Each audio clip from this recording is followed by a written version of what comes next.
quality of PDO, which has weakness in moisture, MetaBiomed operates a complete dehydration system using Glovebox.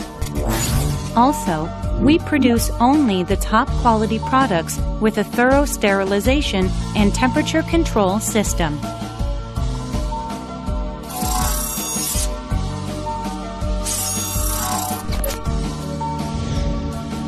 Based on our 30 years of distinguished technology, MetaBiomed is launching a new brand, Dowel. We created the finest brand with our state-of-the-art technology. Ini sudah ada Permenkes nomor 14 tahun 2021 tentang perizinan klinik, tapi tidak mencabut Permenkes yang lama, yang nomor 5 dan nomor 9. Nah, di dalam Permenkes nomor 14 tahun 2021 ini lahir pada saat bersamaan dengan adanya izin berusaha berbasis resiko di sektor bidang kesehatan.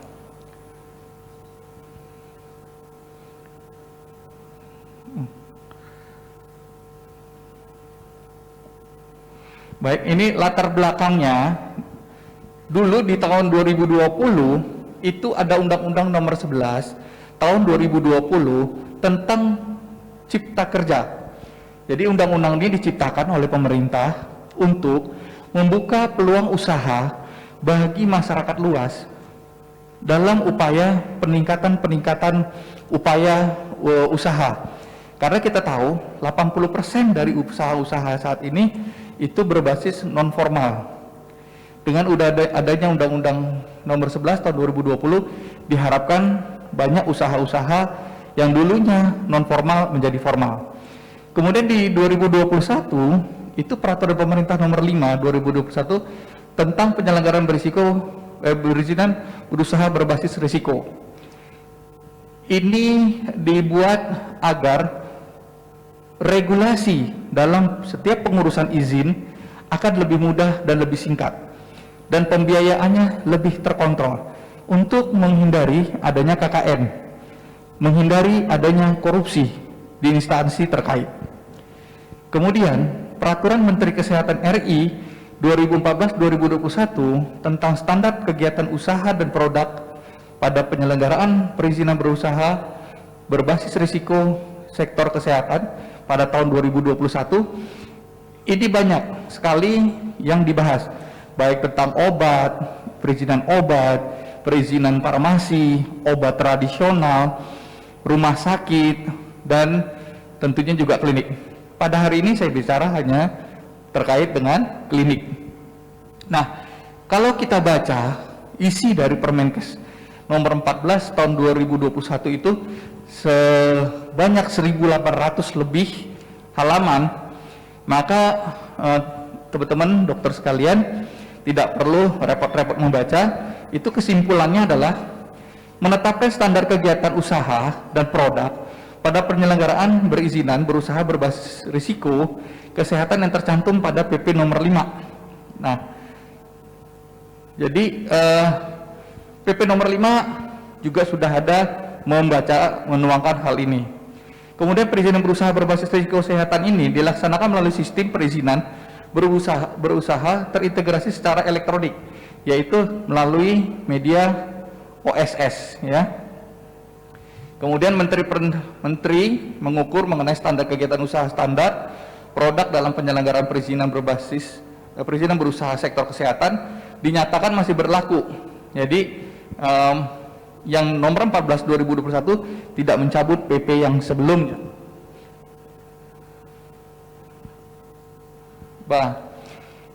Jadi artinya undang-undang ini diciptakan itu pertama adalah mendorong penciptaan lapangan kerja yang baru, sehingga diharapkan masyarakat luas bisa melakukan upaya-upaya bidang usaha UMKM maupun profesional lainnya dengan berbasis risiko. Jadi semakin banyak investasi, semakin besar risiko, maka pengelompokannya juga berbeda. Kemudian memudahkan membuka usaha baru. Ini tadi saya sampaikan bahwa usaha masyarakat kecil mikro itu rata-rata selama ini kita tahu masih banyak yang non formal. Diharapkan bisnis ini sekarang bisa lebih formal, karena kita juga tahu sekarang banyak sistem belanja tidak lagi direct selling. Kemudian regulasi, diharapkan adanya regulasi yang memangkas upaya-upaya yang selama ini kita kalau mengurus izin itu terlalu panjang, terlalu lama, dan terlalu berbelit-belit, sehingga terlalu banyak orang yang harus kita temuin. Semakin banyak orang kita temui, semakin banyak istilahnya orang Medan bilang nyiramnya jadi banyak. Nyiramnya banyak, pejabatnya berganti, akhirnya mulai dari nol lagi, ya kan? Sementara kita yang punya usaha sudah ditodong oleh pihak ketiga. Kan banyak tuh lagi enak-enak praktek didatengin, ditanyain, habis itu ditakut-takutin, ya kan? Nah, ini kita mau sekarang sama-sama melihat, sama-sama saling mengukur. Nah, inilah harapan kita ke depan.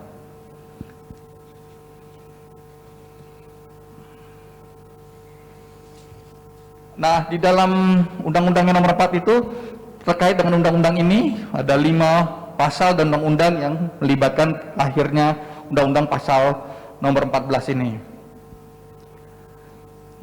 Salah satunya tentang yang saya 01 di bidang kesehatan, tapi saya lebih spesifik hari ini terkait dengan izin klinik.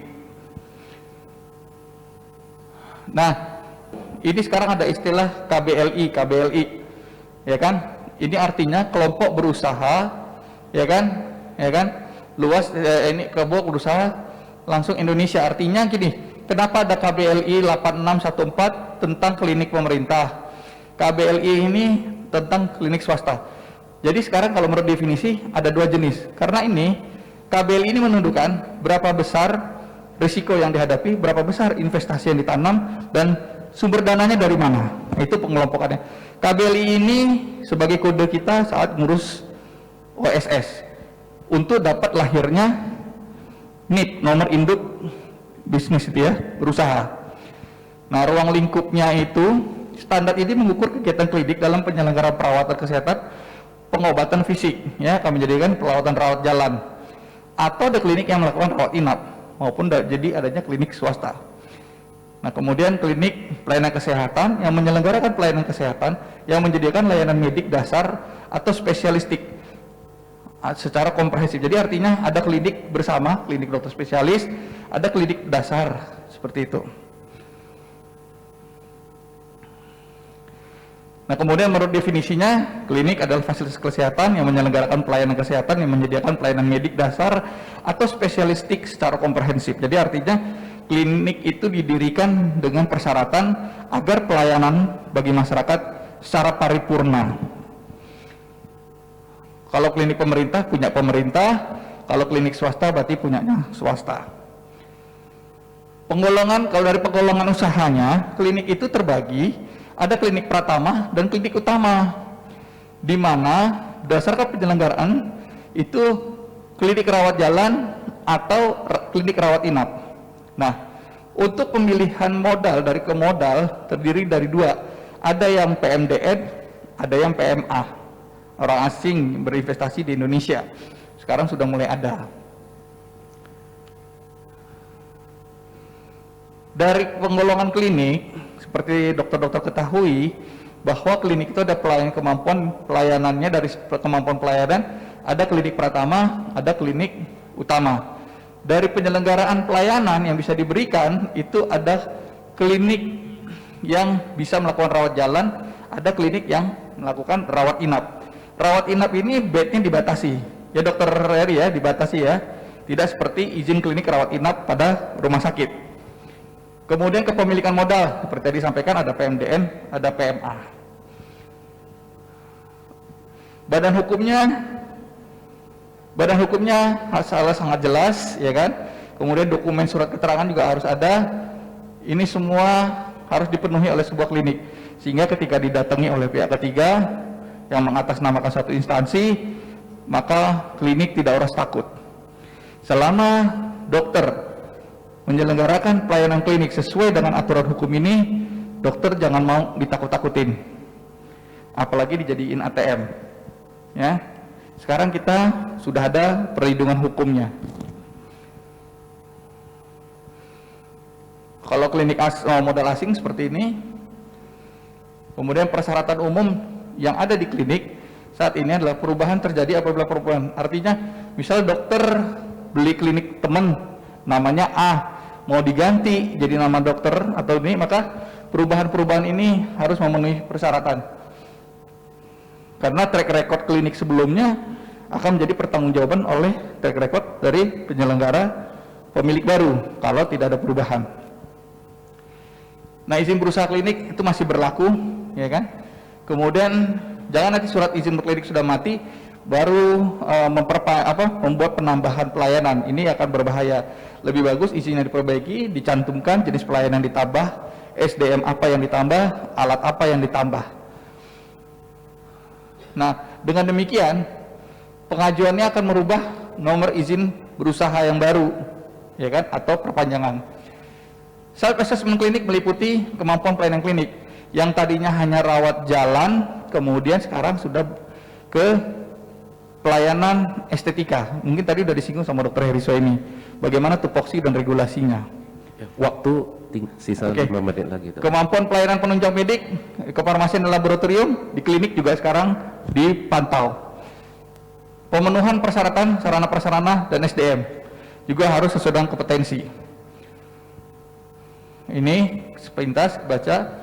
Jadi klinik diharapkan seperti ini, dokter sudah tahu kita mempunyai semua ini, ruangan-ruangan ini, fasilitas ini, agar bisa saling terintegrasi, agar flow pelayanan bisa dijamin dengan baik.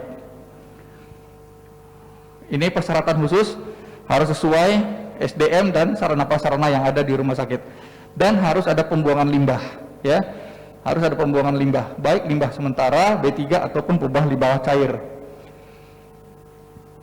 Nah, sekarang kefarmasian juga harus dipantau. Kefarmasian tersendiri ini menjadi momok yang menakutkan bagi klinik ketika kefarmasiannya tidak memenuhi standar. Laboratorium, kalau memang rumah sakit klinik dokter perlu ada laboratorium, maka harus ada persyaratan untuk adanya mini laboratorium. Radiologi, ada beberapa klinik atau praktek pribadi mempunyai radiologi. Permenkes nomor 24 tahun 2020 mencabut Permenkes yang sebelumnya 187 dan 1014 2008 tentang penyelenggaraan syarat radiologi. Menurut Peraturan 24 2020 pasal 7 menguatkan pasal 6 ayat 1 huruf A bahwa penyelenggaraan radiologi boleh di puskesmas, balai pengobatan, klinik, dan praktik dokter. Tapi syarat radiologinya hanya mobile X-ray, dental X-ray, dan USG, ya. Tidak bisa lebih dari itu. Struktur organisasi pasti ada tupoksinya agar kita bisa lihat regulasi siapa mengerjakan apa, bertanggung jawab kepada siapa. Kemudian struktur organisasi klinik juga ada pastinya. Ini juga dokter bisa baca syaratnya, dok, ya. Ruang lingkup klinik pertama dan utama juga mungkin dokter-dokter terus sejauh juga udah tahu. Ini ruang lingkup pelayanan, ya kan, akan sangat berbeda. Ketika rumah sakit atau klinik yang mempunyai peralatan laboratorium dan radiologi, maka jenis pelayanan ini bisa dilakukan di klinik dokter. Nah, ini syarat untuk melakukan perizinan, seperti yang peraturan perizinan berusaha berbasis risiko berdasarkan kode KBLI dan KBLI untuk mendapatkan nomor izin berusaha atau berbisnis.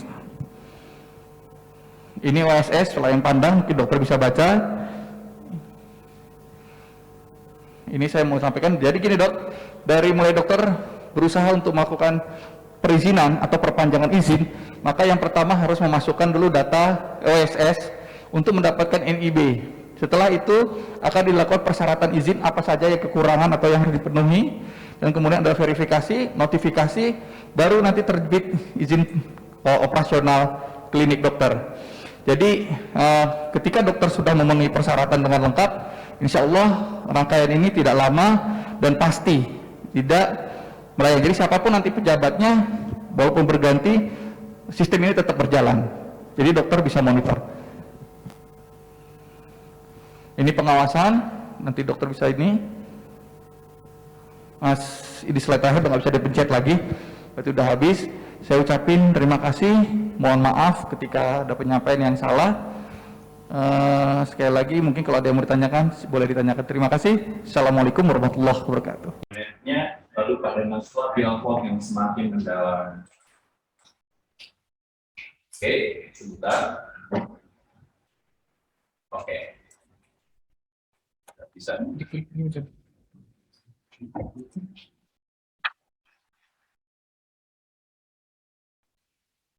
Saya tes dulu. Oke, sudah. Oke. Kalau kita bicara mengenai proses aging, selain masalah tren, tentunya juga ada masalah bone, yaitu adanya kehilangan massa tulang yang signifikan pada usia. Semakin bertambah usia, ada penyusutan dari tulang kita yang mungkin disebabkan ekspansi tulang dan resorpsi tulang yang dinamik. Resorpsi tulang menyebabkan hilangnya volume biometrik. Tanpa dukungan struktur tulang, ada perubahan nyata pada lapisan lain dari jaringan lunak dan kulit di atasnya. Logikanya begini sejauh sekalian. Jika tulang menjadi fondasi untuk pembentukan struktur wajah kita, jika tentunya volumenya berkurang, otomatis bangunan-bangunan yang di atasnya juga ikutan turun, terutama area lemak. Jadi harus ada pengganti untuk menyiasati susunan tulang tersebut. Lalu berikutnya adalah fat, yaitu kondisi lemak. Nah, seperti yang saya bilang, kalau kondisinya sudah mulai terkikis, sudah mulai menipis, sudah mulai berkurang, untuk area yang di atasnya juga ikutan terjadi perubahan.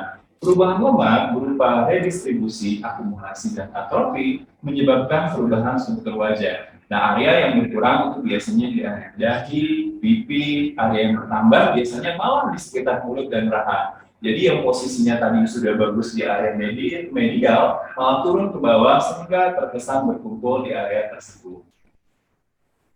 Nah, ini gambaran contoh thread lift yang bisa dilakukan, ya, dokter sekalian bisa lihat pada slide ini. Dan ini perawatan yang dapat dilakukan sebenarnya untuk proses tanam benang atau thread lift. Ini pada bagian forehead, bagian alis mata yang hydrometropy, lalu bagian pipi yang sapi yang sudah mulai turun, area jawline, sagging cheek, dan nasolabial fold juga bisa dilakukan. Ini nggak respon. Oke, ini ya tadi ya. Nah, ini adalah gambar pabrik Metabiomed. Kita kali ini kan disponsori oleh PT Unijaya. Jadi merupakan produk Korea ya. Ini gambaran pabrik Metabiomed yang memang luar biasa sekali, memang standar internasional. Jadi benang yang diproduksi ini memang sudah memenuhi standar internasional. Oke, kita masuk ke PDO. Jadi benang yang akan kita bawa ini adalah jenis benang PDO, polydioxane atau polydioxin juga, yaitu benang yang tujuannya adalah jaringan ikat fibroblast itu baru bertambah baik dengan adanya penanaman benang. Penggabungan dengan jaringan ikat fibroblast yang sudah ada, kontraksi jaringan oleh aktivitas myofibroblast, peningkatan pembuluh darah kapiler, mengurangi kekebalan lapisan lemak, dan denaturasi sel lemak. Jadi dengan adanya tindakan thread lift, ini hal-hal berikut bisa berpengaruh menghasilkan perubahan pada area kulit. Nah, jika kita melihat ke histologi, ya pada gambar ini, pada slide ini, area tusukan tersebut tentunya akan merangsang kolagen tipe 3 juga. Jadi jahitan benang PDO, ini bahasanya jahitan ya, tusukan maksudnya, menyebabkan perubahan spesifik pada jaringan sekitarnya yang menghasilkan myoclonus, efek penggabungan fibrosa, pengurangan lemak, kontraktur dan lingkungan vaskular yang lebih baik. Jadi terjadi proses perbaikan pada area yang ditusuk atau ditanamkan oleh benang. Standar kecantikan daal, jadi benang yang kita bawa ini namanya adalah benang daal. Nah, itu yang pertama kelebihannya apa? Transparan. Jadi satu-satunya white PDO, first PDO thread yang ada di Korea yang juga masuk ke Indonesia, lalu mempunyai ketebalan yang inti yang lebih tebal dan adanya fox atau duri-duri serta efek lifting yang kuat. Nah, Kalau kita bicara mengenai USP ya pada benang daal ini, saya bicara sedikit ya. Di United States Pharmacopoeia atau USP membagi karakteristik benang berdasarkan kemampuannya diserap oleh jaringan. Benang dibagi menjadi yang dapat diserap atau absorbable dan yang tidak dapat diserap atau non-absorbable. Benang yang dapat diserap kehilangan sebagian besar daya regamnya sebelum 60 hari setelah implan pada jaringan tubuh. Benang yang dapat diserap selanjutnya dibagi oleh USP menjadi benang alami dan benang sintetik. Jadi kalau misalnya dokter-dokter pernah dengar, ada benang yang tidak bisa diserap, ada yang bisa diserap. Nah, begitu juga dengan benang yang dipakai di bidang kecantikan, ada yang absorbable dan ada non-absorbable. Berdasarkan karakteristik penyerapan benang dapat dibagi lagi tadi benang yang diserap dan tidak diserap. Karakteristik penyerapan dapat diukur menggunakan waktu penyerapan atau waktu paruh yang didefinisikan sebagai waktu yang diperlukan untuk kekuatan tegangan suatu material untuk berkurangnya setengah dari nilai awalnya. Contohnya benang yang dapat diabsorpsi antara lain plant dan bromide catgut, polyglycolic acid, polylactic 910, polyglifonat, polydiaksanal. Sedangkan untuk benang yang tidak bisa diserap atau yang bersifat non-absorbable adalah silk, nilon, polyester, prolin, dan hexafluoropropilen. Oke.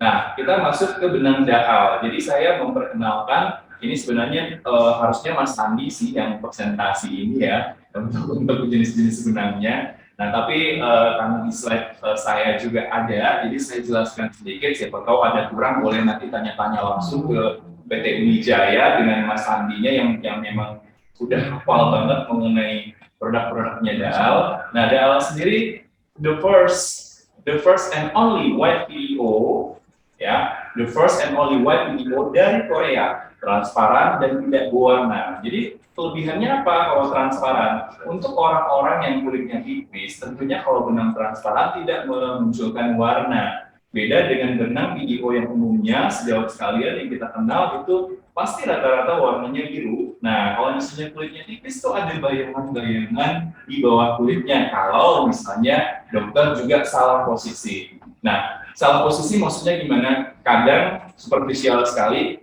kesalahan teknik akhirnya membayang jelas. Nah, kalau misalnya warnanya putih tentu tidak terlalu membayang, tapi jangan sampai salah ya sejauh sekalian.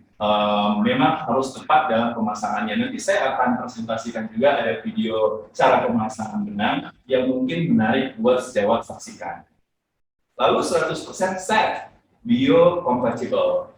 Lalu termasuk sama ya rata-rata benang collagen stimulation, mengencangkan kulit dan memberi efek kencang lifting ya. Lalu optimal juga pada area-area kulit tipis seperti hidung, dahi, dan lower eyelid. Jadi kalau untuk hidung sendiri yang saya tahu kalau benang daal ini emang lebih tebal seperti satu benang setara dengan 8 benang mikro dan sifatnya lebih volumizing. Nah, nanti presentasi videonya ada yang untuk tindakan hidung. Mekanisme aksi dari benang PDO yaitu penyisipan benang kita tusuk pertama, lalu benang yang ditusukkan tersebut akan diserap secara biologis pastinya, lalu terjadi proses penyembuhan luka dengan pengiriman collagen type 3, reaksi tubuh terhadap benda asing sehingga mengaktifasi fibroblast dan amniogenesis. Lalu efeknya apa? Mengencangkan, mencerahkan, meningkatkan volume dan menghilangkan kerutan. Negatif feedback dari thread tentu ada. Jadi apapun tindakan kita dalam dunia estetik sejauh sekalian itu pasti ada negatif feedbacknya. Yang pertama, kalau kita melakukan thread lift, tentunya tidak semua tindakan estetik itu bisa solusinya dengan thread lift. Mungkin kita butuh kombinasi dengan tindakan filler, botox, atau mungkin dengan tindakan yang lainnya.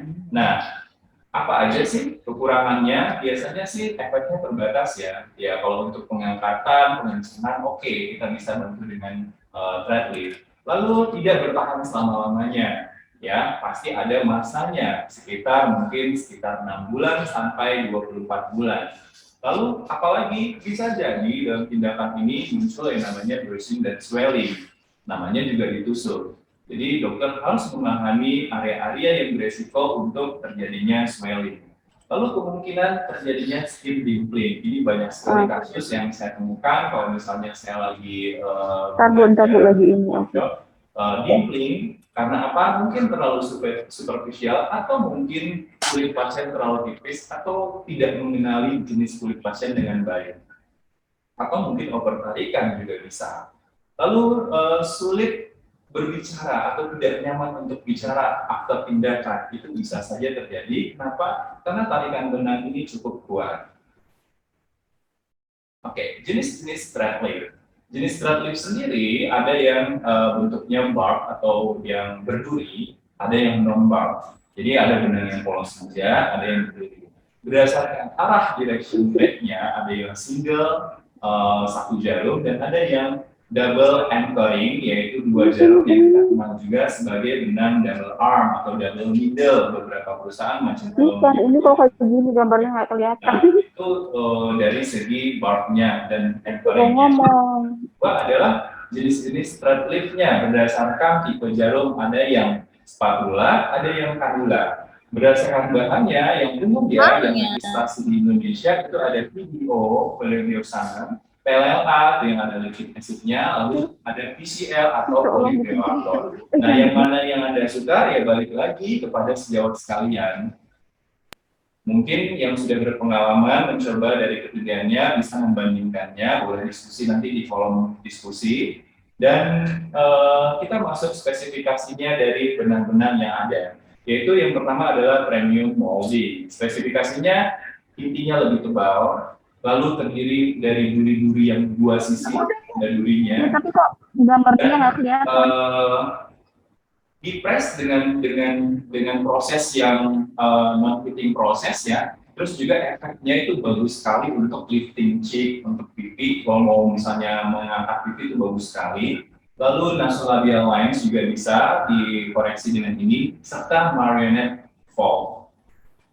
Nah, keunggulannya apa? Kekuatan dari ketahanan dan menariknya itu lebih bagus. Ketahanan durasi, ya durasinya lebih lama, mudah pemasangannya. Kenapa? Karena menggunakan serta ada stoppernya. Jadi kalau misalnya sejawat sekalian itu salah mengerjakannya, bisa dicabut lagi tanpa benangnya tinggal di dalam. Itu lebih aman daripada stopper.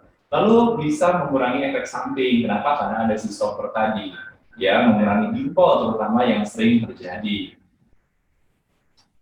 Ini berikutnya ada video. Ini bisa nyala nggak sih? Video. Sebentar ya. Ini ada video dari Meta Biomedical produknya, tes video. Ya kalau bisa dinyalain kita coba ya. Kalau tidak nanti mungkin teman-teman sejawat sekalian yang ada di sana, yang di klinik atau mungkin di rumah, bisa langsung bertanya dengan pihak menjahit.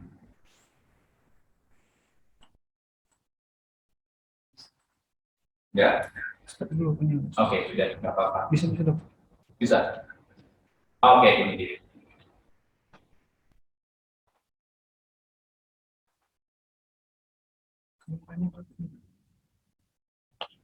Jadi bagi sejawat sekalian yang mungkin masih baru pertama kali masuk ke bidang estetik dan mengenal thread lift, mungkin ada baiknya ikut kelas atau workshop secara langsung, karena kalau melalui Zoom ini tentunya Anda tidak bisa praktek secara langsung. Ini video, bukan ini video dalam. Oke, nggak apa-apa, saya skip aja. Nggak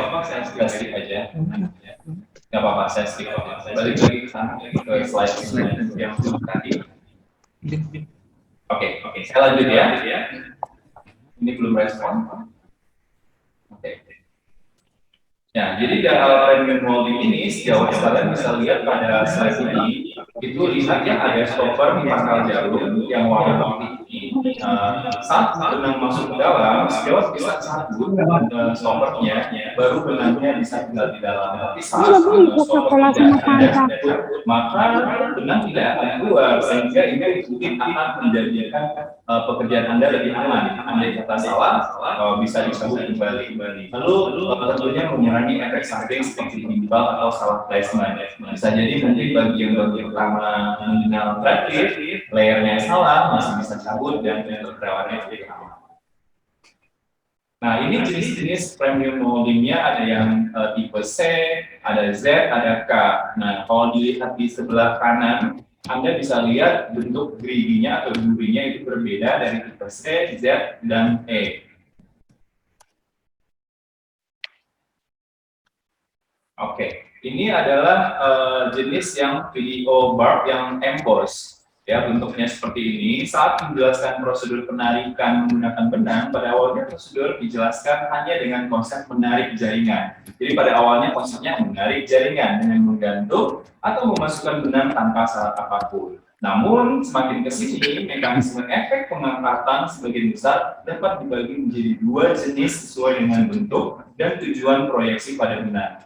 Yang pertama adalah menggigit atau menyangkut jaringan kulit dengan panjang tertentu dan menariknya ke satu arah, seperti jenis lipatan kulit yang digunakan dalam operasi rekonstruksi kulit. Benang panjang berbentuk U dengan duri dua arah atau bidireksional adalah metode pegangan khas untuk menarik jaringan kulit dalam bentuk lipatan. Yang kedua, seperti pada metode flat, terdapat metode tissue repositioning di mana penonjolan benang tidak menarik jaringan ke satu arah, kemudian menggerakkan jaringan yang turun atau dropping ke arah sasaran terlebih dahulu, dan kemudian menahan pada posisi bergerak sehingga tidak turun lagi. Jadi kalau yang jenis yang video barb thread ini tidak hanya sekedar menarik, tapi juga ada mereposisi misalnya jaringan-jaringan lemak ya. Sejawat. Nah, ini slide berikutnya saya tampilkan adalah jenis-jenis box yang ada pada produk-produk Unijaya. Ada nomor 1 sampai 5 ini yang bisa dokter menjadi pilihannya nanti dalam melakukan tindakan terapeutik di klinik. Yang berikutnya adalah spiral cobra. Spesifikasinya ini boleh dilihat seperti gambar ya, kenapa disebut cobra. Disebut cobra itu karena memang bentuknya seperti cobra ya, memaksimalkan daya tarik dengan punya kekuatan juga dan benangnya juga tebal, serta 360 derajat boxnya lebih lebar juga. Efeknya sama ya seperti benang yang molding piramid tadi segitiga lifting chip, nasolabial lines, marionette falls itu bisa terbantu dengan benang ini. Nah, kita masuk ke anatomi. Anatomi kalau di benang mungkin tidak sesulit filler ya. Jadi rekan sejawat itu yang penting tahu area-area yang akan dibuat entry point, lalu juga layer-layernya, di area mana yang dimasuki. Nah, kalau misalnya kita melihat dari layer, ini ada 5 layer pada wajah. Yang pertama adalah kulit tentunya. Yang kedua adalah superficial fat. Nah, di area inilah sebaiknya benang dimasukkan.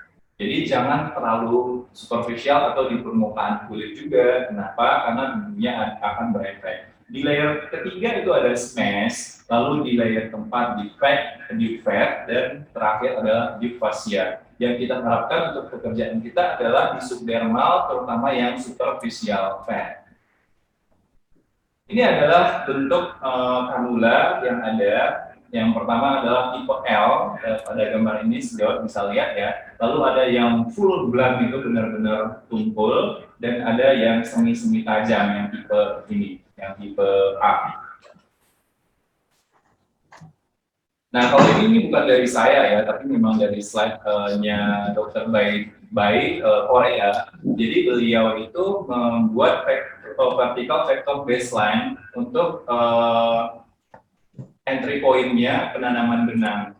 Jadi mungkin bisa dilihat pada titik A, B, dan C, yaitu dekat tragus ya, sekitar 1 cm itu bisa dibuat entry point. Lalu untuk eyebrow, nah kalau mau mengencangkan eyebrow, itu pada titik ini bisa dilihat poin 2 dan 3, itu sekitar 1 cm dari atas alis dan di pinggir alis kalau misalnya mau menaikkan. Tapi kalau saya nanti di video saya entry point-nya yang simpel-simpel saja, yang membuat sejawat sekalian lebih mudah untuk mempraktekkannya sehari-hari di klinik, dan juga dengan sistem one entry point system yang memudahkan sejawat tidak terlalu banyak luka dan biru-biru, swelling, bruising-nya jadi kurang banget dengan sistem yang saya demokan nanti.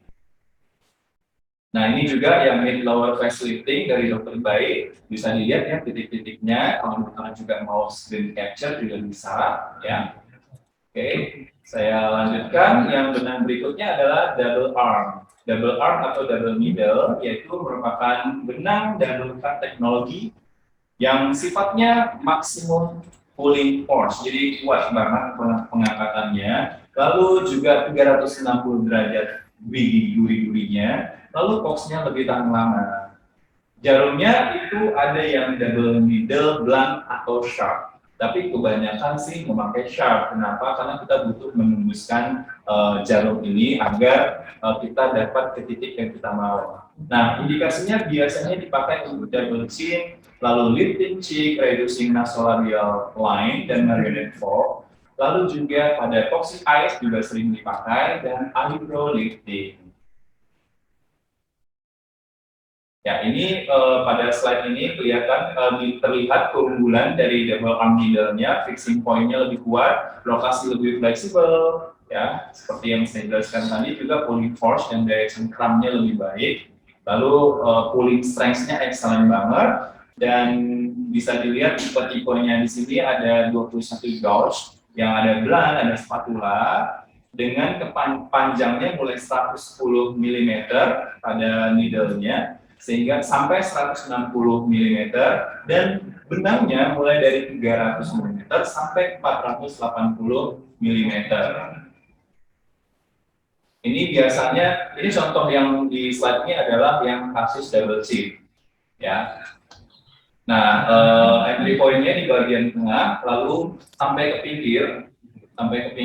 Nah, ini sebenarnya mungkin kita contohnya ada kelas berikutnya khusus untuk bagian yang ini ya. Karena yang hari ini kita demonya adalah untuk hidung dan untuk cheek. Oke, saya lanjut lagi slide-nya. Ini dial braid.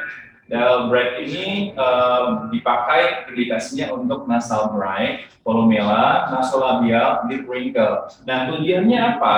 Ini volumizing. Jadi kalau misalnya untuk membentuk hidung atau mengisi nasolabial, ini bagus sekali. Karena satu benang ini setara dengan 8 microthread. Jadi benangnya tebal dan warnanya bening. Sehingga sejawat sekalian kalau pakainya tuh berkesan sekali ya. Misalnya Anda memakai benang biasa yang sudah dipakai 6, itu kalau pakai dial fill braid ini, pakai 3 aja udah kelihatan volumenya gitu. Ini ya, bisa dilihat penggunaannya untuk fiksasi yang padat, yang melengkapi kemampuan mengalir dari perbaikan jaringan, volume, dan larutan pengisi. Keuntungannya memaksimalkan produksi kolagen, selah bengkok dari gabungan benang. Ini selah bengkok ini maksudnya gimana? Tapi yang dimaksud di sini adalah kolagen itu dimaksimalkan dengan benang ini karena benang ini lebih tebal dengan 8 benang mikro menjadi 1. Nah, itu maksudnya. Lalu keunggulannya ya sudah ya, jadi ini saya skip saja karena slide tentang masih panjang lagi. Oke. Boleh dilihat di gambar ini nose augmentation. Jadi tujuannya adalah nose augmentation bagi dokter-dokter yang masih worry dengan mengerjakan filler pada bagian hidung. Mungkin nose augmentation dengan menggunakan dial fill braid ini bisa membantu pekerjaan saudara atau sejawat sekalian yang ada di klinik atau di rumah.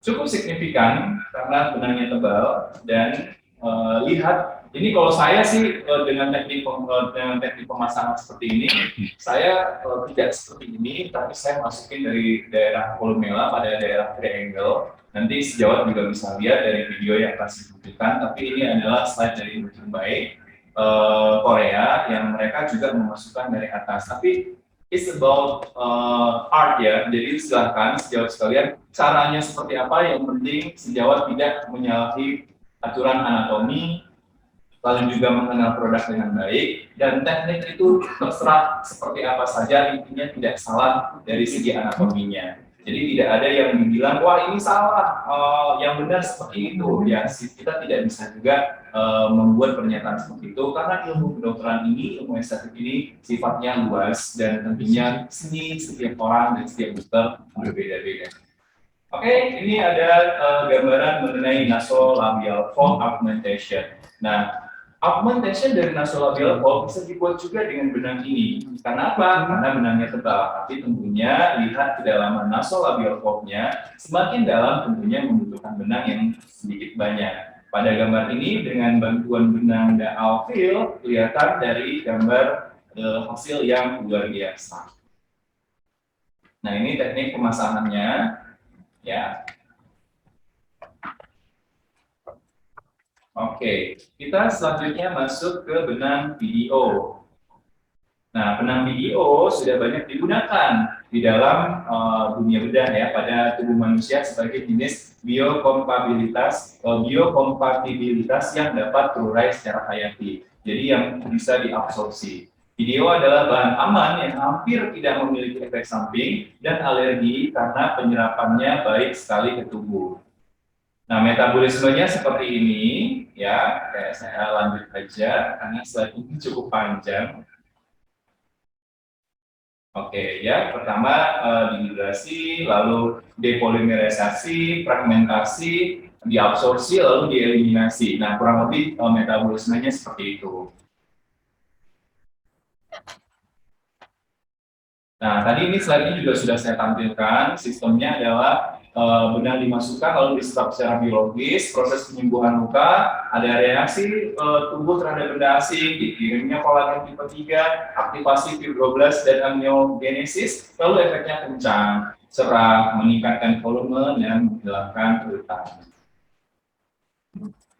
Hal penting dalam threadlift yang sejawat harus ingat adalah titik fiksasi, arah tarikan, itu sejawat harus asesmen dulu wajah pasien sebelum dilakukan tindakan. Jangan ngerasa kalau misalnya sejawat sudah bisa, saya tidak perlu harus marking, saya sudah tahu nih arahnya kemana. Mungkin kita semua kadang-kadang pernah berpikir seperti itu karena saking seringnya sudah mengerjakan threadlift, tapi ada baiknya sedikit merendahkan hati kita sendiri, bahwa kita harus marking atau mungkin asesmen dengan baik. Kenapa? Karena arah tarikan yang salah tentunya memberikan efek yang tidak memuaskan pada klien kita. Lalu titik area yang menjadi target tarikan juga ada. Kalau misalnya sejawat ingin menaikkan area dari bukal yang turun ini, lalu atau marionnet, ya berarti arah tarikan Anda ke sana.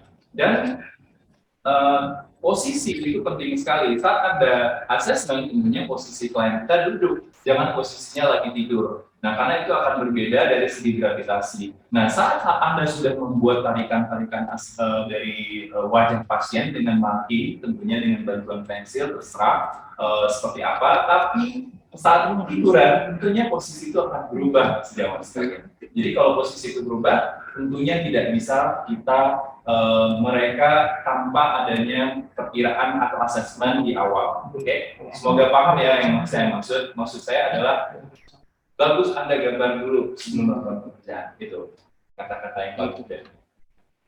Oke, jadi berikutnya adalah anatomi. Tadi sudah juga saya lanjut. Nah, ini berikutnya adalah anatomi wajah yang terkait dengan threadlift. Yang perlu Anda perhatikan adalah blood vessel, yaitu frontal branch of superficial temporal artery, lalu zygomatic orbital artery, bisa dilihat pada gambar ini ya. Nah, ini juga kadang-kadang sering ketusuk gitu. Transverse facial artery, middle temporal vein. Nah, kalau pada persarafan itu yang paling diwaspadai adalah temporal, zygomatic, buccal, dan marginal mandibular branch of facial nerve. Lalu yang lainnya adalah parotid itu yang dokter-dokter atau sejawat sekalian perlu waspadai.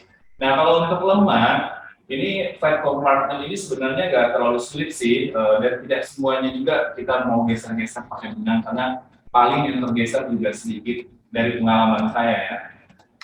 Yang biasanya bisa membantu banget itu pada area nasolabial pad, itu kebantu kalau misalnya dengan benang. Tapi balik lagi ke jenis benang ya. Kalau gerigi-geriginya bagus itu agak lumayan bergeser. Lalu pada area buccal fat compartment ya itu juga terbantu banget. Terus pada area middle cheek fat itu juga bisa membantu. Nah, saya nggak tahu pengalaman sejauh yang lain yang ada di rumah yang sudah biasa ngerjain threadlift, tapi area ini yang paling lumayan sering membantu bergeser dengan bantuan threadlift. Nah, ini area yang terkait dengan vaskular lagi, yaitu ada superficial temporal artery, bisa dilihat pada gambar ini, lalu zygomatic orbital artery, transverse facial artery. Nah, ini ya. Nah, yang terakhir adalah vein, yaitu median temporalis vein. Dan persarafan itu ada nervus facialis. Oke.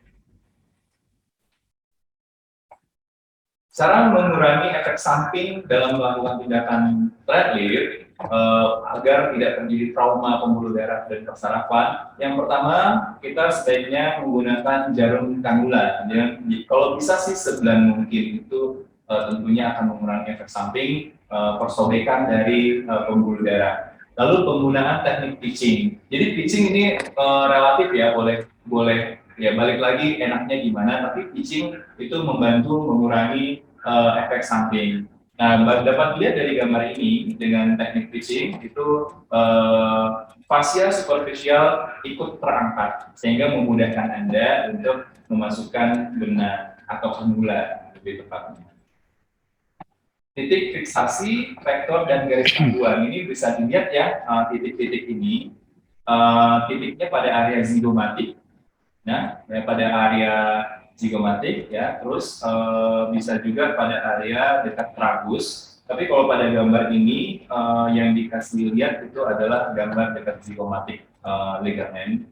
Nah, kebanyakan entry point atau titik masuk itu di daerah zigomatic ligament. Kenapa? Anchoring-nya itu lebih kuat dan lebih mudah untuk kebanyakan pasien, apalagi untuk dokter-dokter yang baru mulai mengerjakan threadlift, ini paling mudah.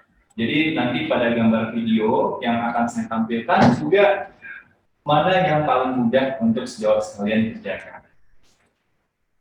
Oke, ini pada gambar ini bisa dilihat adalah threadlift premium molding yang dikerjakan oleh Dr. Bay pada area hidung.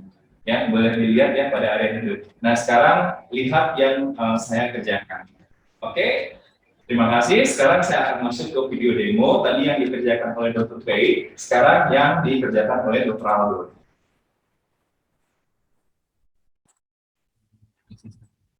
Oke, setelah lagi kita menunggu video ditayangkan, sejauh sekalian yang ada di seluruh Indonesia, Anda bebas bertanya apa saja seputar threadlift, dan kita bisa berdiskusi mengenai threadlift tentunya, mungkin dari pengalaman dokter yang menghadapi kasus-kasus mengenai threadlift, atau mungkin threadlift kombinasi. Misalnya Anda melakukan threadlift pada bagian hidung lalu kombinasi dengan filler atau apa saja yang mungkin pernah menjadi pengalaman sejawat sekalian dalam praktek sehari-hari. Baik, video ini sudah mulai ditayangkan. Ini video sifatnya silent, jadi saya langsung bicara dengan Anda sekalian. Jadi benang ini yang pertama yang akan saya lakukan adalah nose augmentation dengan menggunakan daal Bradfield. Jadi ada dua jenis benang yang saya pakai. Yang pertama adalah benang daal yang ukuran 70 mm. Ini USP-nya 5, terus satu lagi yang 40 mm untuk volumela. Nah, kalau misalnya kita mau melakukan tindakan estetik apapun, sebaiknya pastikan semuanya dalam keadaan bersih dan steril sejauh sekalian. Ini pada area hidung, bukan cuma hidung yang saya sterilkan, tetapi juga area sekitarnya dengan menggunakan alkohol dan juga betadine.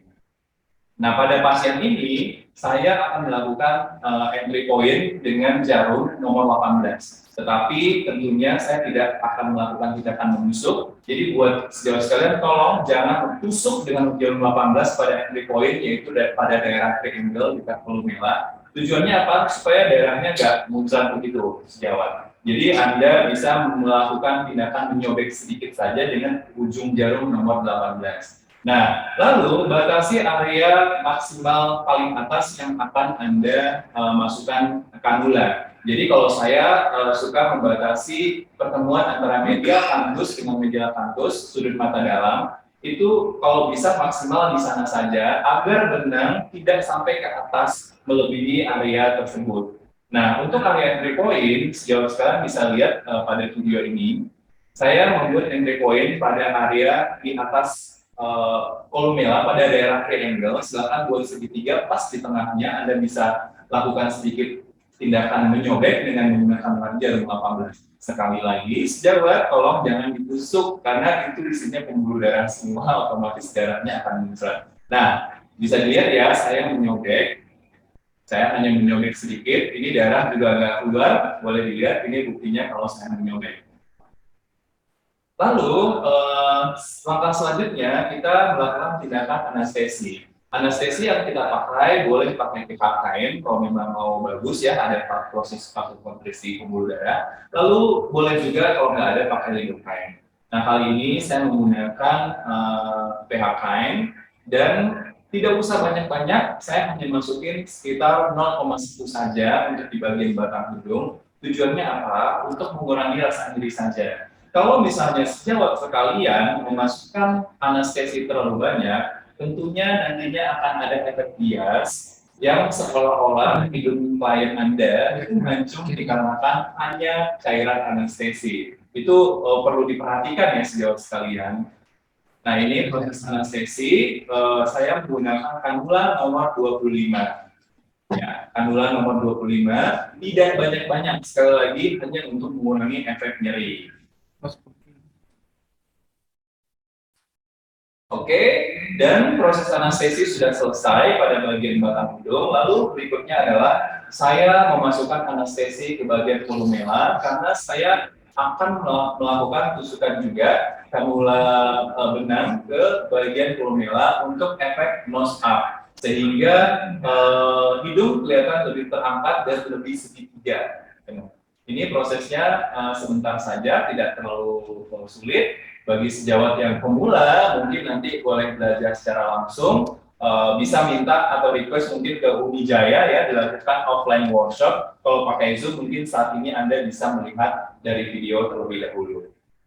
Oke, kita tunggu beberapa saat untuk proses anestesi. Setelah mulai efek bius bekerja, baru kita bisa melakukan tindakan tanam benang atau platelet nose augmentation-nya. Nah, ini bisa dilihat benang Daalfil yang grade ini tebal sekali ya, jadi setara dengan 8 benang mikro. Nah, warnanya juga putih bening sehingga tidak membayang warna pada area yang kita tusukkan. Nah, ini saya sudah mulai melakukan tindakan. Ya, ini kita masukin benang yang saya pakai ini adalah yang ukuran 70 mm. Tidak banyak-banyak pada klien saya ini, saya memasukkan kurang lebih 4 benang. Nah, ini benang yang pertama yang saya masukin. Bisa dilihat ya, anestesi juga tidak banyak sehingga tidak mengubah bentuk hidung. Sekali lagi, jangan terlalu banyak anestesi juga karena efeknya nanti menjadi bias. Oke, benang pertama sudah selesai. Berikutnya kita akan masukin benang yang kedua. Anda bisa lihat tidak terlalu berdarah. Nah, tidak terlalu berdarah. Nah, ini tandanya kanulanya tidak melukai banyak. Nah, itu entry point kita saja yang mengeluarkan darah tadi. Ini masuk benang yang kedua. Oke, sejawat sekalian, bagi yang mau bertanya, silahkan buat pertanyaannya secara langsung di kolom pertanyaan agar nanti pada sesi diskusi tanya jawab kita bisa berdiskusi secara langsung. Ini masuk benang yang ketiga. Nah, ini tidak sulit loh. Saya ngerasain untuk memasukkan benang dengan menggunakan Daalfil ini walaupun benangnya tebal, itu mudah sekali dan juga kanulanya juga nyaman dipakai oleh klien kita. Klien kita tidak merasakan nyeri atau merasakan rasa tidak nyaman saat dikerjakan. Boleh dilihat begitu tenang sekali klien kita ya dalam proses pengerjaan ini. Nah, ini saja sudah kelihatan belakang hidungnya benar-benar signifikan ya, kelihatan jadi lebih mancung, lebih tinggi batang hidungnya. Nah, ini adalah benang yang terakhir, benang yang keempat yang saya masukkan.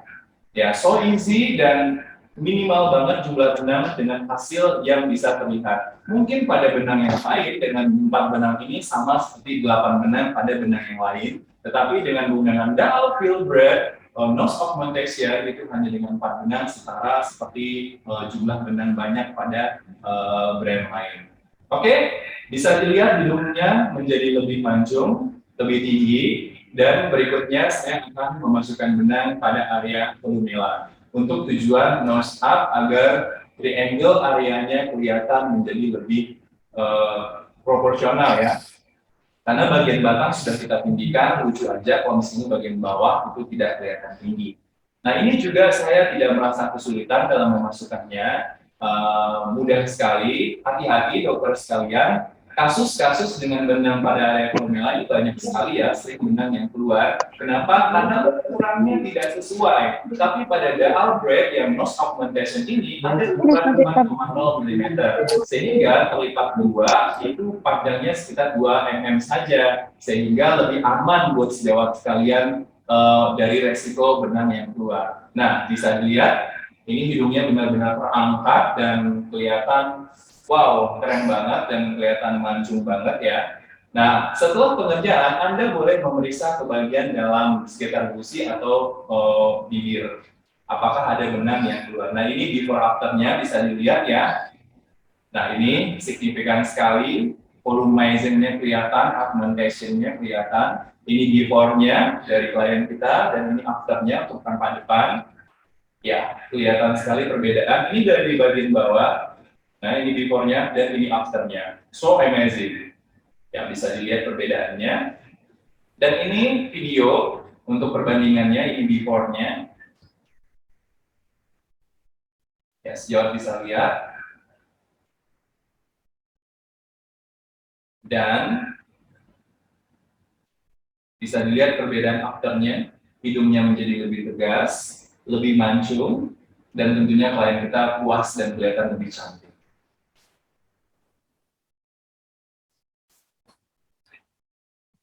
Oke. Nah, selanjutnya video yang akan kita tayangkan ini adalah untuk pengangkatan area pipi. Ini klien kita usianya sekitar 35 tahun ya. Sudah mengalami proses aging, terutama pada area medial fat compartment ya, itu kelihatan sudah mulai kosong. Lalu pada area nasolabial, saya tidak tahu di video yang sejawat lihat di aplikasi Zoom ini apakah jelas, tapi kalau secara langsung ini saya jelas sekali. Jadi nasolabial core-nya itu dalam, terus juga area buccal fat-nya itu juga sudah mulai sagging. Nah, kita harus asesmen dulu. Jadi pada video ini saya mulai asesmen pada klien ini area yang mana saja yang kira-kira arah yang menjadi titik poin entry point kita dan titik tarikan kita. Nah, pada klien ini saya memasukkan benang jumlahnya 4 saja, bayangkan 4 saja bisa mengangkat wajahnya menjadi kelihatan lebih muda lagi. Saya menarik pada area nasolabialnya itu sebanyak 2 benang dan pada area bukalnya sebanyak 2 benang. Tetapi apakah boleh? Sangat boleh ya, sejauh sekalian mau dimasukin lebih dari itu juga boleh. Tetapi dalam satu pouch benang Dahl itu isinya 8. Sehingga pada demo ini kita sengaja menunjukkan bagaimana caranya hanya dengan satu pouch tapi menunjukkan hasil yang luar biasa tanpa maksimal jumlah benang yang harus sampai belasan-belasan jumlahnya. Nah, ini membuktikan, jadi kalau mau membuktikan sebuah produk dengan jumlah yang minimal saja, apakah memberi efek yang signifikan atau tidak. Kalau misalnya sejauh sekalian memasukkan jumlah benang yang sedikit, misalnya 8 benang, 4 kiri 4 kanan seperti ini tidak menunjukkan kesan, Anda tinggalkan saja produknya. Kalau saya begitu. Tapi kalau misalnya ada kesan, Anda boleh melanjutkan, mungkin Anda mau tambah sesuai dengan kondisi. Oke, saya mulai lanjutkan dengan proses anestesi. Sama seperti kasus hidung tadi, saya juga tentunya anestesi. Pertama, untuk kenyamanan pasien, Anda boleh melakukan anestesi green terlebih dahulu selama 20-30 menit, atau mungkin langsung dengan menggunakan anestesi injeksi dengan lidocaine atau PHP. Nah, sebelumnya sama saja seperti proses hidung, kita harus lakukan proses antiseptik dulu pada area wajah klien dengan menggunakan betadine dan alkohol. Selanjutnya kita melakukan entry point pada area zygomatic ligament, pada area sekitar zygomatic. Anda buat sobekan sedikit, jangan tusukan sekali lagi. Beda antara menyobek dengan menusuk dalam ya. Kalau menusuk dalam tentunya akan ada efek seperti takutnya biru atau bruising, swelling yang bisa terjadi.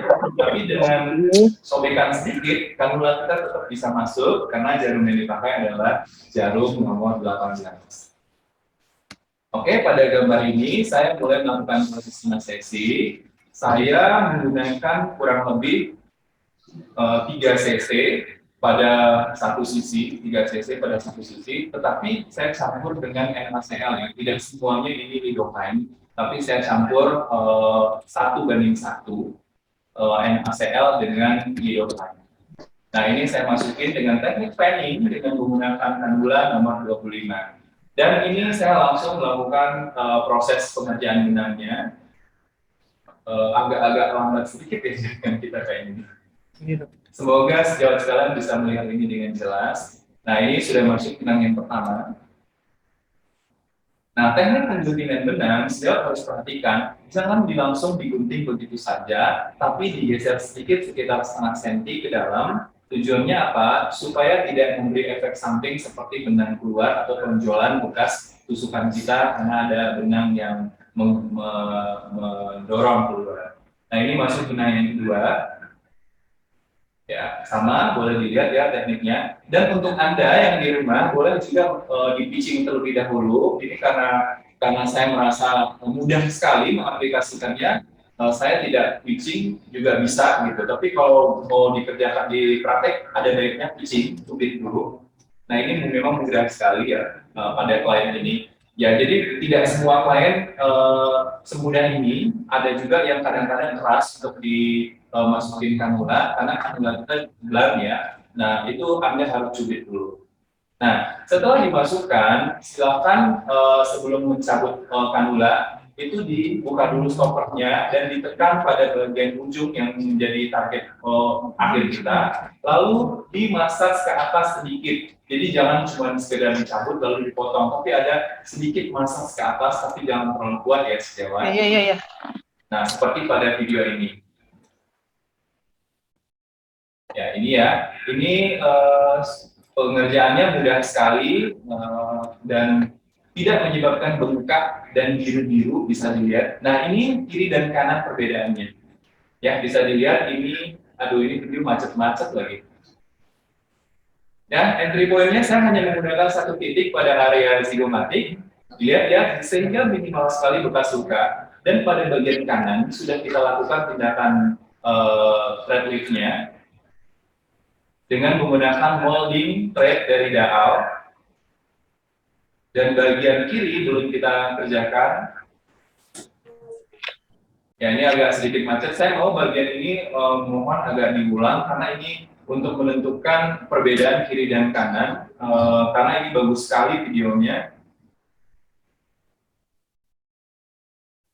Ya, sambil menunggu sebentar. Nah, oke. Ini ya sejauh sekalian. Boleh dilihat. Oke. Ya. Nah, ini yang sudah saya kerjakan adalah di bagian kanan, yang belum di bagian kiri. Masih macet ya? Oke, ya bisa dilihat ya pada gambar ini, walaupun macet tapi jelas sekali perbedaannya. Sejawat bisa lihat pada bagian medial cheek, ini bisa dilihat medial cheek yang bagian lemak medialnya kelihatan itu terangkat pada bagian yang kanan, dia bagian yang kiri masih numpuk di samping nasolabial fold, bisa dilihat ya. Dan bagian bukalnya juga tadi masih kelihatan turun pada bagian yang belum dikerjakan, dan bagian yang sudah dikerjakan kelihatan sudah bergeser. Nah, ini saya lanjutkan dengan pengerjaan sisi satu laginya, yaitu sisi sebelah kiri. Sama saja seperti yang tadi, saya masukinnya di area entry point-nya di area zygomatic. Dan cepat sekali karena ini tidak sulit, mudah sekali karena saya merasakan layer kulit pasien ini kebetulan memang gampang, tidak terlalu banyak tahanan, saya rasa mungkin karena jarang perawatan juga kayaknya. Biasanya kalau pasien-pasien yang punya masalah jerawat, ya sejawat sekalian, yang sudah sering tindakan-tindakan seperti thread lift sebelumnya, atau mungkin tindakan PRP atau tindakan injeksi-injeksi lainnya, itu ada sedikit tahanan.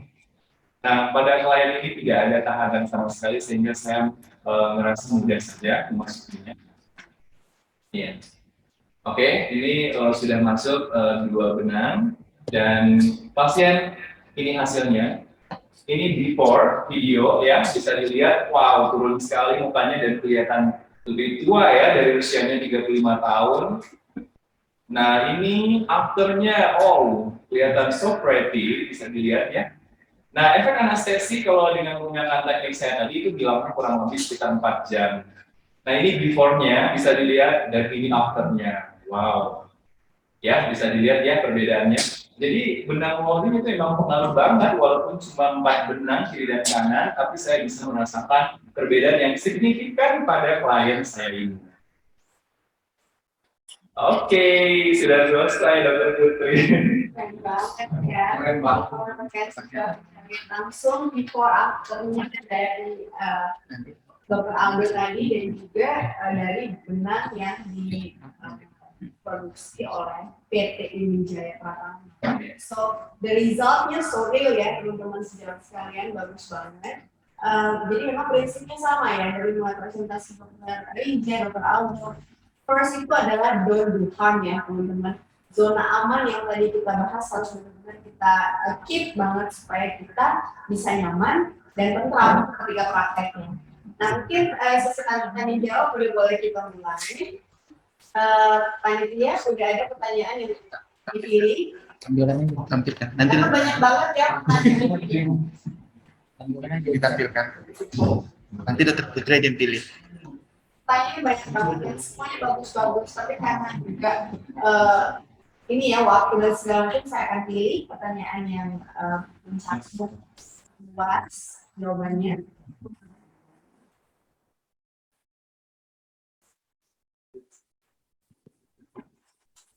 Soalnya kalau ini hari sendiri kita udah ceritanya luas dari mulai izin sampai komplikasi sampai assessment, anatomi. Aduh, ini acara begini jarang-jarang, tapi ini benar-benar sangat bermanfaat buat kita rekan sejawat sampai saya.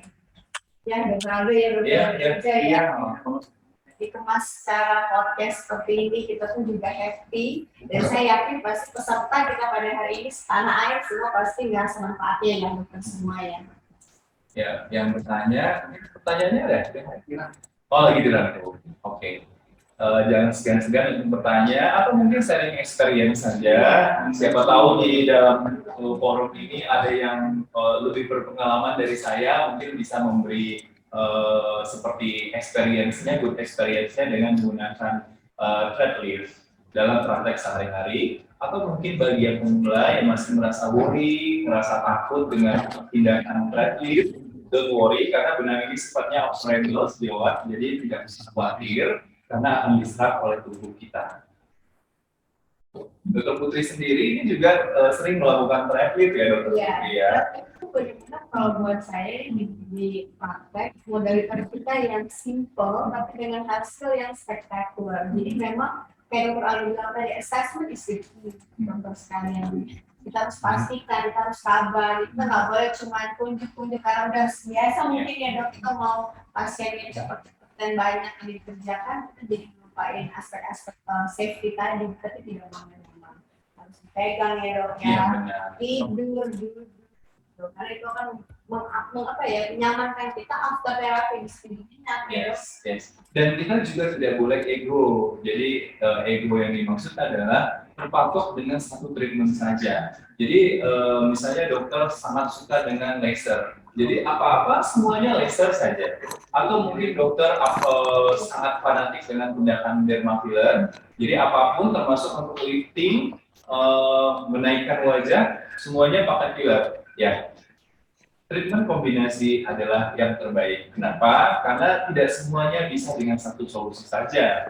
Jadi kalau saya pribadi, Dokter Putri juga pastinya Multimodality. multimodality. Jadi nggak bisa dengan satu treatment saja. Tapi untuk thread lift ini termasuk yang salah satu yang paling banyak yang juga kita kerjakan di praktek kita.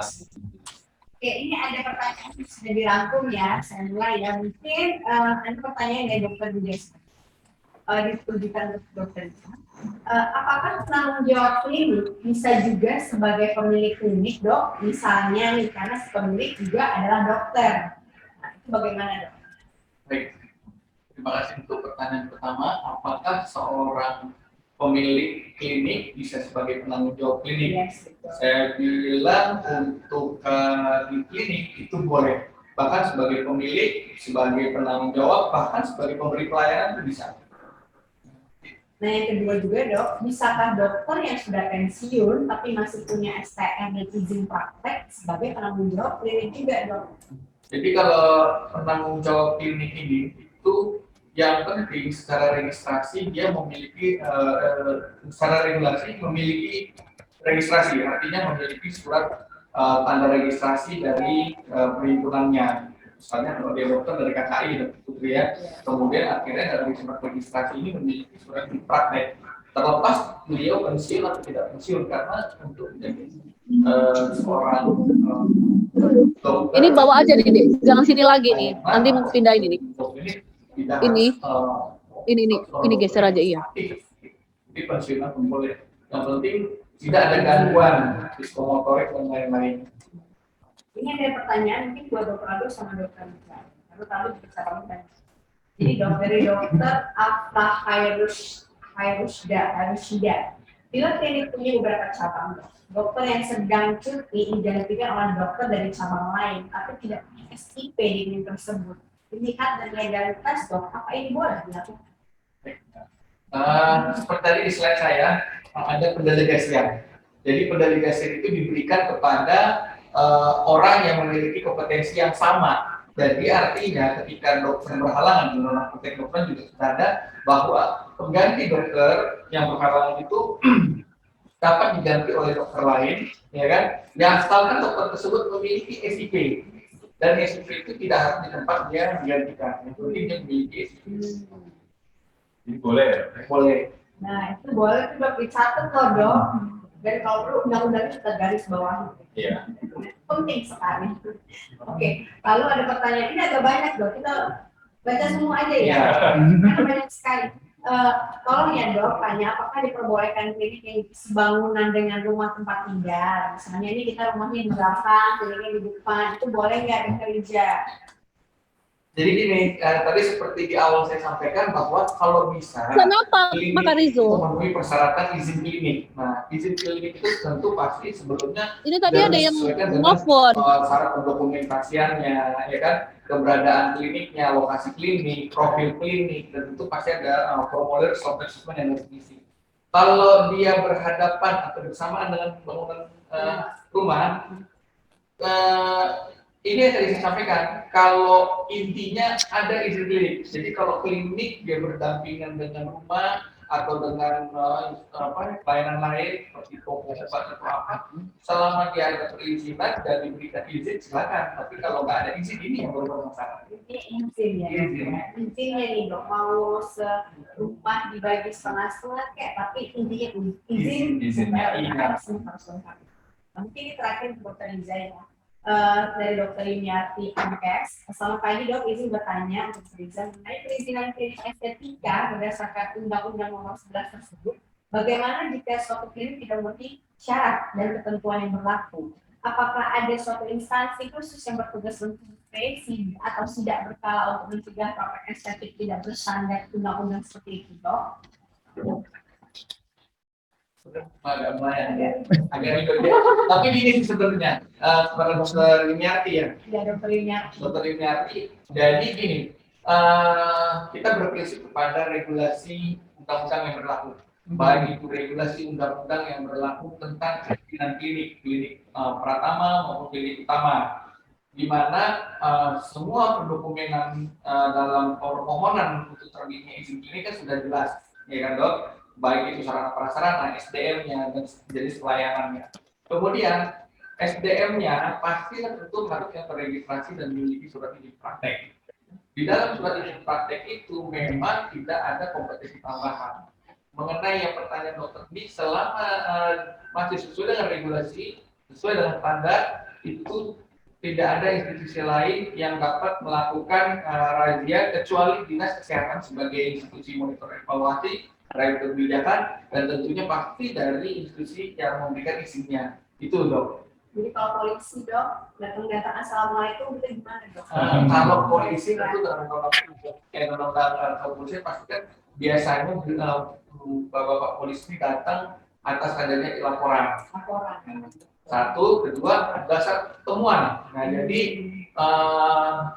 selama dokter ini punya kliniknya sudah standar dan tidak ada pelaporan tentang kekecewaan terhadap pelayanan dan ada rangkaian regulasi, baik regulasi farmasi biasanya dok ya, itu dokter nggak usah takut, jadi bisa dijelaskan sesuai dengan standar operasional.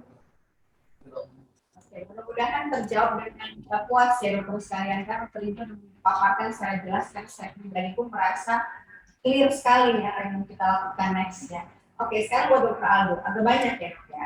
Kita mulai dari sekarang. Jadi dok, ada pertanyaan dari Dr. Faradia. Kalau izin bertanya ya, indikasi usia berapa yang cocok untuk tindakan trackless? Terus yang kedua, berapa jarak yang terbaik untuk melakukan treatment laser atau berbasis cahaya seperti HIFU atau treatment yang lain setelah trackless? Dan apakah yang harus dilakukan jika ada benjolan antara seperti exit point, entry point, mungkin ya? Apakah kita biarkan saja atau harus diapain? Oke. Pertanyaannya banyak. Jadi dokter jawab. Dokter Paradila, baik, salam dokter Paradila. Jadi kalau saya pribadi saya kan membagi benang itu berdasarkan usia. Saya ada yang jenisnya benang biasa, benang polos ya, seperti benang kuno, tanpa duri atau tanpa barb. Nah, ada juga yang benang sifatnya molding, ada barbnya, ada duri-durinya. Kalau usianya masih relatif muda, misalnya let's say 20 tahun gitu, dokter bisa mulai dengan benang-benang standar dulu, yang mono, yang polos. Karena tujuan kita hanya mengambil efek kolagenisasi supaya dia ada efek anti-aging-nya, ada efek lifting-nya, tetapi memang tidak sekencang benang yang sifatnya molding. Yang dicetak grid-gridnya jelas gitu, yang liftingnya kuat gitu. Jadi kalau usia berapa saja yang bisa mulai trackless, kalau saya sih lihat indikasi. Jadi kalau misalnya indikasinya dia premature aging dengan usia 20 tahunan aja tapi pipinya udah turun, do it, jangan dibiarkan. Jadi jangan, mentang-mentang 20 tahun nggak boleh, tapi sedangkan pipinya udah turun tuh, area sagging di area bukalnya udah jelas banget, kerjain aja nggak apa-apa. Karena benang ini aman dan benang ini juga diabsorpsi tubuh, sehingga dokter bisa melakukannya pada praktik sehari-hari. Nah, pertanyaan berikutnya adalah bagaimana kalau misalnya ada tonjolan pada area yang ditanamkan, misalnya pada ujung akhir posisi benang ya, itu balik lagi tonjolannya seperti apa. Kalau kita rasa itu tonjolan yang merupakan tanda-tanda peradangan atau infeksi, segera tentunya dokter memberikan antibiotik dan anti radang pada pasien tersebut. Tapi kalau kita perkirakan itu adalah benang, ya mau nggak mau memang harus dikoreksi dengan mungkin ditusuk dengan bantuan jarum 18 atau kalau misalnya dokter belum mampu melakukannya, silakan dirujuk ke sejawat yang paham atau ke dokter yang sudah berpengalaman, atau mungkin ke bedah plastik jika itu perlu pada tahap akhirnya. Nah, untuk dikeluarkan benang pada area yang dijual tersebut. Bisa juga setelah rasa nyeri hilang dan tentunya dalam beberapa waktu, misalnya setelah 7 hari, dirasakan dokter palpasi dulu. Memang terasa itu kalau benang pasti terasa di area pipi ini misalnya terasa benang. Nah, dokter udah bisa harus berpikir untuk mengeluarkan benang tersebut. Nah, kalau misalnya benang tersebut sulit dikeluarkan dan kapasitas dokter tidak mampu untuk itu, rujuk segera. Dan yang terakhir satu lagi adalah tindakan untuk treatment after treatment trackless ini itu berapa lama? Kalau saya biasanya lewat 1 bulan ya. Lewat 1 bulan treatment yang biasa. Tapi kalau treatment yang device, misalnya yang sifatnya ablatif dan sangat panas, saya biasanya tidak berikan dalam waktu jangka yang terlalu pendek. Saya lewat 3 bulan misalnya. Contohnya melakukan tindakan pseudoprofesional. Nah, itu karena saya takut efek benang yang saya masukin itu ada resikonya. Tetapi sebenarnya secara teori sih lewat dari 1 bulan juga bisa dilakukan. Karena bukan berarti ditembak dengan laser itu benang jadi lumer langsung, tidak begitu juga. Oke, paling itu informasinya dari saya. Oke, kita lanjut ya. Dr. Winda Fibrita, pagi dok mau menanyakan persiapan dan teknik anestesi untuk atlet kira-kira bagaimana? Terus satu lagi saya gabung, berapa banyak benang yang dapat dimasukkan dalam satu wajah? Sebenarnya so simple tapi harus dijawab. Iya, oke, harus dijawab. Yang pertama adalah untuk persiapan. Persiapan pertama adalah dokter asesmen pasien dulu, itu wajib dok. Jadi dokter harus tahu pasien ini kandidat yang tepat untuk dilakukan tindakan tracklip atau tidak. Ya, kalau dokter sudah tahu ini memang kandidat, ya ada indikasinya, misalnya ada sedisi, lalu nasolabial pulse-nya dalam sekali dan turun, lalu ada area-area yang memang merupakan indikasi tracklip seperti yang saya presentasikan tadi, itu dokter sudah bisa melakukan tindakan tracklip dan pilih dulu, ini mau produk yang mana jenisnya. Oke, untuk tindakan anestesinya pastikan dokter. Ya, kalau saya kadang langsung saja dengan tindakan invasi anestesi, tapi ada beberapa pasien yang manja dalam tanda kutip ya dok ya. Jadi dokter mungkin boleh olesi anestesi krim terlebih dahulu supaya pasiennya merasa lebih nyaman saja. Lalu setelah itu baru lakukan tindakan injeksi lagi dengan bantuan lidocaine atau PHK. Pastikan area yang akan dokter kerjakan itu steril dengan menggunakan alkohol dan betadine dan gunakan duct untuk melindungi area sekitarnya. Jika ada rambut, dokter boleh diplasterin dulu untuk keamanan pekerjaan dokter sendiri. Nah, lalu tadi tentang berapa banyak? Berapa banyaknya? Ya kalau benang polos, benang mono misalnya, itu sampai ratusan juga bisa dok. Mungkin dokter bisa lihat di internet itu sampai penuh satu muka, ya nggak ada tempat lagi itu bisa. Tapi kalau benang molding biasanya sih tidak terlalu banyak karena satu benang saja sudah ada efek pengangkatannya. Saya sendiri pernah memasukin benang pada wajah itu ya dengan menggunakan benang bergerigi barb itu sebanyak 20 benang dengan 10 di sisi kiri dan 10 di sisi kanan. Tapi sekali lagi sifatnya relatif karena benang sendiri belum ada yang saya baca dari jurnal atau dari workshop yang ada batasan maksimalnya itu berapa karena semuanya by indikasi. Yes. Ini saya rangkum ya beberapa pertanyaan. Ada yang bertanya Ibu Zakia, kalau kolomela ukurannya boleh ukuran berapa aja dok? Terus dari dokter Dini, kira-kira setelah pilot hidung kapan boleh no start wave? Terus ada satu dokter Linda yang bertanya, boleh nggak kasih penjelasan tentang double needle cut tadi? Oke, aduh ini pertanyaannya banyak sekali. Oke, aduh saya udah lupa dari nama dokter yang bertanya. Oke, saya langsung saja karena mengingat waktu kita terbatas. Jadi kalau untuk melakukan tindakan thread lift ini, kalau hidung kolomela. Oh ya, untuk kolomela. Kolomela itu pada orang Indonesia rata-rata tuh pendek sekali ya dok. Biasanya sekitar 1,5 sampai 2 cm saja.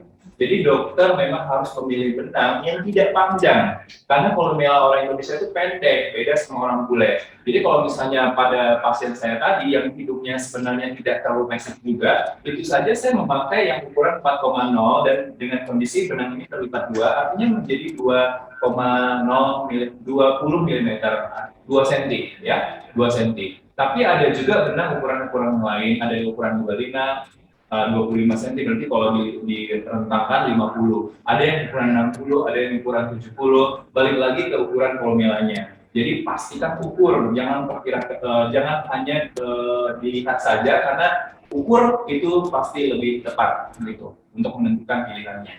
Terus berikutnya adalah filler dikombinasi dengan benang itu kapan sih filler buat dilakukan gitu.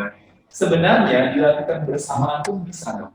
Kalau misalnya dokter sudah berpengalaman dengan dua tindakan ini. Tetapi tentunya tindakan yang bersamaan akan mempunyai efek samping yang lebih. Lalu bisa jadi juga terjadinya kompresi saking banyaknya benda yang masuk ke area hidung tersebut. Nah, dokter sekalian ada baiknya dipisahkan waktunya dan kasih edukasi ke pasien bahwa tindakan ini akan lebih aman jika dipisah waktunya.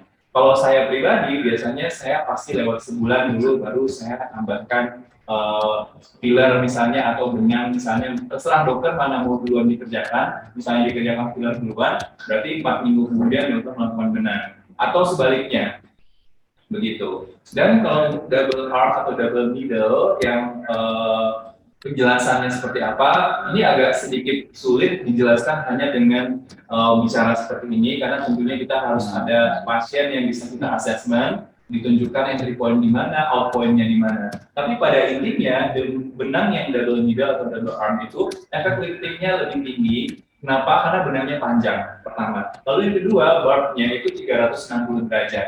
Lalu ada bisa lebih fleksibel arah masuknya karena dokter sendiri yang menentukan. Saya sendiri kalau misalnya membuat double arm biasanya pada double chin atau mungkin pada area cheek juga bisa dengan entry point misalnya pada area zygomatics, lalu out point-nya pada area nasolabial dan area bukal. Lalu benang keluar dan dokter bisa tarik sehingga efek kencangnya dan tinggal dipotong. Nah, untuk lebih jelasnya nanti mungkin bisa request ke Umi Jaya untuk ada kelas khusus bagian double arm ini. Karena ini spesifik ya sifatnya dan advance, bukan untuk pemula. Saya mau bertanya lagi satu dok, untuk Dokter Riza. Dokter Riza dari Dokter Winda Erika. Siang dok, ini bertanya kepada Dokter Riza. Bagaimana status hukum sistem home service pada pelayanan medik? Bolehkah itu dok? Home care maksudnya? Yes, home care. Dari satu klinik ya dok? Dari satu klinik, baik. Seperti kita ketahui bersama bahwa klinik itu kan salah satu tindakannya itu kan promotif dan preventif. Nah, tentu salah satunya adalah tindakan home care. Selama itu dia mengatasnamakan klinik dan diberlakukan oleh dokter ataupun tenaga profesi kesehatan yang terregistrasi dan memiliki izin praktek izin kerja, silakan saja. Itu bagian daripada pelayanan yang bisa diberikan oleh klinik. Oke. Sangat jelas ya Dokter Winda ya, karena itu daerah abu-abu dok, karena kan post covid ya, orang covid pada home care ya kan, itu bisa atau enggak, bisa disalahkan atau enggak, jadi itu daerah sudah bisa dijelaskan. Ini 3 pertanyaan buat Dokter Aldo terakhir ya. Banyak ya. Karena kalau itu masih ada 10 atau 20 pertanyaan yang tidak benar. Tapi mungkin saya yakin dokter sejawat sekalian sudah bisa merangkum ya. Mana-mana nanti masih terganjal bisa nanti juga. Oke, jadi dok ini pertanyaan tentang komplikasi bimbing di area pipi. Apa yang harus dilakukan dok kira-kira? Lalu bagaimana jika ada pasien yang awalnya terhadap PDO tapi sudah dimasukkan benangnya? Bagaimana cara menariknya keluar dok apabila benangnya itu pop? Lalu kalau foxy eye, saya aku pakai benang yang mana dok? Mungkin itu ya pertanyaan terakhir ya. Iya, itu pertanyaannya bagus. Yang pertama adalah kalau misalnya ada dimple atau dimpling. Nah, sebenarnya ada beberapa teknik untuk mengatasi dimple atau dimpling setelah kita melakukan tindakan side lift. Jadi yang belum tahu ya, saya tahu di sini mungkin ada yang pemula juga. Jadi dimple itu ya kayak sedikit itu berlipat-lipat kulitnya nggak rata dikarenakan tarikan benang yang tidak pas atau mungkin layer kulitnya yang tidak pas pada kita memasukkan kanulnya lalu pas ditarik malah jadi berlipat-lipat seperti itu. Nah, itu tindakannya sebenarnya harus langsung saat itu juga dimasas. Kalau saya pribadi sih, saya bahkan masasnya itu sampai dari dalam mulut, mengambil kasa steril gitu, saya masukin dari dalam mulut, saya masas sehingga sampai ada bunyi gitu, sehingga lepas barbnya dari cantolannya gitu, bahasanya mungkin cantolannya, sehingga dia lebih terurai sedikit area dimple tersebut. Gitu. Itu teknik yang pertama. Teknik yang kedua, kalau memang tidak bisa juga, yang mau nggak mau harus melakukan tindakan menusuk dan dipotong. Gitu. Kalau itu berlanjut, tentunya akan terjadi takutnya komplikasi ya, adanya peradangan yang muncul. Yang mau nggak mau pasti akan membutuhkan bantuan sejawat yang ahli, misalnya dokter bedah plastik, jikalau memang dimple ini tidak bisa teratasi. Karena ada juga sih beberapa pasien yang dikerjakan, saya pernah dapat pengalaman dikirimkan pasien yang dimple di area double chin karena memasang benang double arm.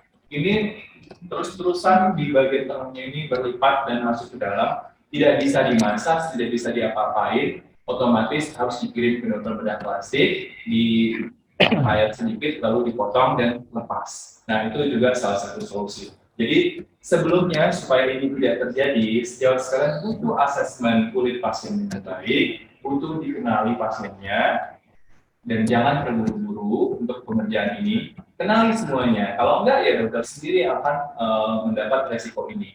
Dan sekali lagi, jika dokter belum terlalu paham dengan suatu benang, pelajari dulu dari yang mudah. Misalnya dokter sama sekali belum pernah melakukan tindakan threadlift, mulailah dari benang mono yang standar, udah dapat feel-nya, baru up lagi ke benang-benang yang geriginya mungkin lebih mudah dulu. Jangan langsung tiba-tiba double arm, double needle, yaitu mungkin akan lebih beresiko untuk dokter.